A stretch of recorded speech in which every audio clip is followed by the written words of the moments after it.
আজকে আমাদের আলোচ্য বিষয় একটি নভেল যার নাম the mysteries of Udolpho. The mysteries of Udolpho written by Ann Radcliffe. এই অ্যান রেডক্লিফ তিনি ছিলেন একজন ইংলিশ নভেলিস্ট। বিশেষ করে তিনি গথিক ফিকশন লিখতেন। সময়কাল ছিল late 18th century and early 19th century. তাহলে তার বিশেষ লেখাগুলো এই গথিক বিষয় নিয়ে থাকতো, মিস্ট্রি রহস্য নিয়ে থাকতো এবং সাসপেন্সফুল লেখা তিনি লিখতেন। সাইকোলজিক্যালি কমপ্লিকেটেড লেখা তিনি লিখতেন। তার লেখার মধ্যে টেরর, হরর, সুপারন্যাচারাল, ভৌতিক বিষয় থাকতো, আর সেই ফ্রেমওয়ার্কেই তিনি লিখতেন। যাই হোক, অ্যান রেডক্লিফস ফেমাস ওয়ার্ক এই দ্য মিস্ট্রিজ অফ ইউডলফো, যেটা 1794-এ লেখা হয়েছে। তাহলে তার স্টাইল, লেখার যে style, her style blending elements of romance, তার লেখার মধ্যে রোমান্স থাকতো, মিস্ট্রি রহস্য থাকতো, সাইকোলজিক্যাল টেনশন এই সমস্ত থাকতো। আর স্বাভাবিকভাবে এভাবে তিনি গথিক ফিকশন লিখতেন। তাহলে এই যে নভেল দ্য মিস্ট্রিজ অফ ইউডলফো, এখানে আমরা বিশেষ ক্যারেক্টার্সগুলো পাবো। তার মধ্যে মিস্টার সেন্ট এভার্ট, একজন ফাদার, তার মেয়ে এমিলি, তাকে ঘিরেই এই গল্পকথা, নভেলের গল্পকথা। এখানে পাবো এমিলির যে লাভার ভ্যালেনকট এবং বিশেষ ক্যারেক্টার, ইভিল ক্যারেক্টার, অ্যান্টাগনিস্ট মন্টনি এবং ম্যাডাম মন্টনি অর্থাৎ ম্যাডাম চিরন, তাদেরকে পাব। তো আমরা গল্পকথায় চলে আসি, দ্য মিস্ট্রিজ অফ ইউডলফো। এখানে আরও বিশেষ কিছু ক্যারেক্টার আছে, আমরা কথায় কথায় সেগুলো পেয়ে যাব। এই যে বলা হলো এমিলি সেন্ট এভার্ট, তিনি হলেন একজন young France Nobel women living in the 16th century. তাই দেখানো হয়েছে এমিলি সেন্ট এভার্টকে, যার বাবার নাম, অর্থাৎ এমিলির বাবা হলো মিস্টার সেন্ট এভার্ট। এই এমিলি, সে স্বাভাবিকভাবে তার ফ্যামিলিতে একটা আদর যত্নের মধ্যেই বড় হচ্ছিল, একটা লাভিং ফ্যামিলি ছিল। আর সে বাস করত লা ভ্যালি নামক এস্টেটে বাস করত। এবার হঠাৎ করেই কি হলো, এমিলির মা মারা যান। এবার এমিলির বাবা আর এমিলি, তারা দুজনে একটা জার্নিতে যেতে শুরু করেন এবং সেখানে তারা পিয়ারনিস মাউন্টেন্সের দিকে যায়। সেখান থেকে একটা কোস্টের দিকে তারা যাবে। তাদের এই ভ্রমণ পথে দেখা হয়ে যায় এক ইয়াং ম্যানের সাথে, যার নাম হলো ভ্যালেনকট। এ হলো হিরো। এবার স্বাভাবিকভাবেই এমিলি, তার বাবা এবং তাদের সঙ্গে এখন যুক্ত হয়ে গেল একজন আননোন ইয়াং ম্যান ভ্যালেনকট। যাই হোক, তো এরা তিনজনে যখন আর্লেস শহরের দিকে যায়, সেই পর্যন্ত ভ্যালেনকট ছিল, তাদের সাথে ছিল। যাই হোক, পরে দেখা গেল যে এই যে এমিলির বাবা মিস্টার সেন্ট অ্যাবার্ট অর্থাৎ মনসিওর সেন্ট অ্যাবার্ট তিনি অসুস্থ হয়ে পড়েন। এবার মনসিওর সেন্ট অ্যাবার্টের মৃত্যু হয়ে গেল কিছুদিনের মধ্যে, এবং এই ভদ্রলোকের একটা ইচ্ছা ছিল যে তাকে সমাধিস্থ করা হোক, বা যেন তার মৃত্যুর পরে সমাধিস্থ করা হয় কনভেন্ট অফ সেন্ট ক্লেয়ার, সেখানেই সমাধিস্থ করা হলো। এমিলি স্বাভাবিকভাবেই দুঃখিত, কিছুদিন আগে মা মারা গেছে, এবার বাবাও চলে গেল। তো এমিলি ফিরে এলো তাদের যে নিজস্ব যে এস্টেট লা ভ্যালিতে চলে এলো। সেখানে এই ভ্যালেনকোর্ট আবার আসে, অর্থাৎ ভ্যালেনকোর্টের সাথে আবার দেখা হয়। কিন্তু এই এমিলির যে গার্জিয়ান, নতুন গার্জিয়ান, অর্থাৎ তার বাবা মার মৃত্যুর পরে নতুন গার্জিয়ান এখন যে হলো তার আন্ট ম্যাডাম চিরন। ম্যাডাম চিরন প্রথমে এমিলির সাথে ভালো ব্যবহার করত, কিন্তু পরবর্তী সময়ে আর ভালো ব্যবহার করে না। যাই হোক, এমিলিকে নিয়ে আসা হলো তাদের প্রথম একটা নিজস্ব স্থান থিউলাস, সেই স্থানে নিয়ে আসা হলো। আর এই স্থানে কি হলো, দুজন ইটালিয়ান নোবেলম্যান তাদের সঙ্গে দেখা হলো। তারা প্রায়ই আসতো এখানে, বিশেষ করে আসতো কার কাছে, তার যে আন্ট রয়েছে ম্যাডাম চিরন তার কাছে। ইটালিয়ান নোবেলম্যান দুজন, একজন হলো সিগনর মন্টনি, আরেকজন হলো সিগনর ক্যাভিগনি। এরা দুজন প্রায়ই আসত। সেই সময় এই ভ্যালেনকোর্টের সাথে এমিলির যে সম্পর্ক, এটা কিন্তু তার আন্ট ম্যাডাম চিরন জানতে পারে। কিন্তু ম্যাডাম চিরন কি করলো, এমিলিকে এমনভাবে বারণ করা হলো বা প্রয়াস করা হলো যেন ভ্যালেনকোর্টের সাথে এমিলির কোনো সম্পর্ক না থাকে। যাই হোক, কিছুদিনের মধ্যে কি হলো, ম্যাডাম চিরনের সাথে আর ওই সিগনর মন্টনি তাদের হঠাৎ করে বিয়েও হয়ে গেল। অ্যাব্রাপ্টলি গেট ম্যারিড, বিয়ে হয়ে গেল। অ্যান্ড ডিসাইড দ্যাট, কি স্থির করলো, Emily is going to accompany, Emily তাদের সঙ্গে থাকবে, ইতালিতে যাবে। কিন্তু এই ভ্যালেনকোর্টের সাথে তার যে এনগেজমেন্ট হওয়ার কথা, এটা কিন্তু আর হবে না। এমিলিকে এইভাবে রেখে দিল, অর্থাৎ যিনি ছিলেন ম্যাডাম চিরন আন্ট আর আন্টি, সে কিন্তু এখন হয়ে গেল ম্যাডাম মন্টনি। যাই হোক, একদিন ভেনিস শহরে তো মন্টনি কী করছে, খোঁজ করছে, এমিলিকে খুঁজে পাওয়া যাচ্ছে না। কারণ তার একটা চিন্তা রয়েছে যে ভ্যালেনকোর্টের সাথে এমিলির দেখা হয়ে যাবে, এরকম একটা বিষয় ছিল। কিন্তু এই সিগনর মন্টনি,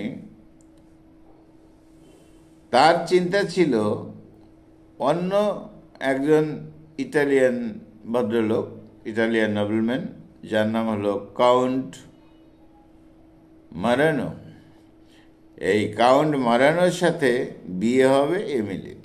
তাহলে পরিষ্কার বিষয় হলো যে এটাই, যে এমিলি চেয়েছিল ভ্যালেনকোর্টের সাথে তার বিয়ে হবে, কিন্তু তার যে আন্টি, ম্যাডাম চিরন বলবো বা ম্যাডাম মন্টনি বলবো, বর্তমানে ম্যাডাম মন্টনি, এরা চাইছে যে এমিলির সাথে যেন এই ভ্যালেনকোর্ট তার সাথে বিয়ে না হয়, কোনো সম্পর্ক না থাকে। এবার এই মন্টনি অ্যান্টাগনিস্ট, একটা খারাপ ক্যারেক্টার সে। আচ্ছা, তার চিন্তা হলো যে এই ইটালিয়ান নবলম্যান কাউন্ট মরানোর সাথে বিয়ে হবে। তার পিছনে একটা কারণ ছিল যে কাউন্ট মরানোর যে অর্থ আছে, যে প্রপার্টি আছে, সেটা এই সিগনার মন্টানি পেয়ে যাবে এমিলিকে বিয়ে দিয়ে। কিন্তু পরে দেখা গেল যে কাউন্ট মরানোর যথেষ্ট প্রপার্টি ছিল না। যাই হোক, এভাবেই চলছে। তো পরবর্তীতে কি হলো, এই এমিলিকে নিয়ে এই ম্যাডাম মন্টানি অর্থাৎ তার আন্টি আর এই মন্টানি, মিস্টার মন্টানি, তারা একটা রিমোট ক্যাসেল অফ ইডলফিও, এই ক্যাসেল অফ ইডলফোতে গেল। কেন?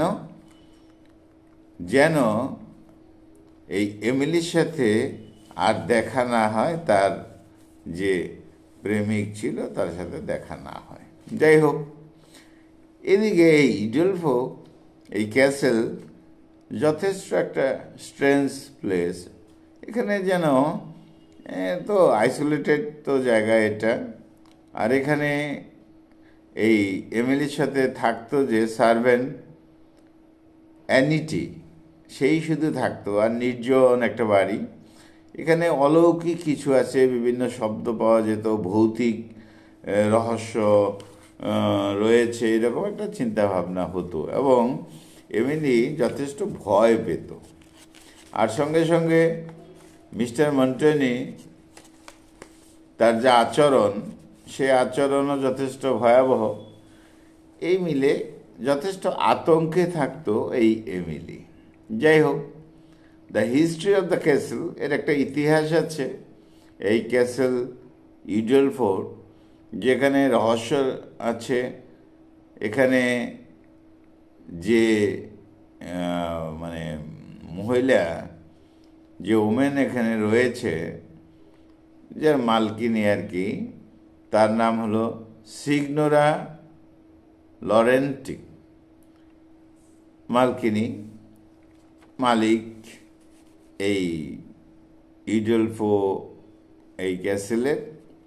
কিন্তু বলা হলো যে এর আগে